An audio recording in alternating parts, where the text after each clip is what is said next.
ये गज़ा है, वो ज़मीन जहां हर सुबह सूरज तो उगता है मगर रोशनी नहीं फैलती। यहाँ की हवाओं में बारूद की बो और माओं की सिसकियां घुल चुकी है। यहाँ बच्चे ख्वाब नहीं देखते क्योंकि ख्वाब भी उन्हीं के साथ मलबे तले दफन हो चुके हैं। यहाँ की रातें तारीक और दिन धुएं में लिपटे हैं।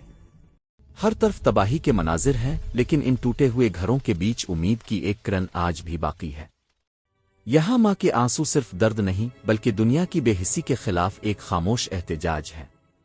बम गिरते हैं मगर उनकी गूंज सिर्फ गज़ा में नहीं, हर इंसान के ज़मीर में सुनाई देती है। लेकिन इन तमाम मुश्किलात के बावजूद गज़ा आज भी जिंदा है, क्योंकि ईमान, हौसला और सच्चाई को कोई ताकत मिटा नहीं सकती। ये कहानी है हिम्मत और इस्तिकामत की। अगर आप इस आवाज़ को मज़ीद फैलाना चाहते हैं तो इस वीडियो को शेयर करें और हमारे चैनल को सब्सक्राइब करें।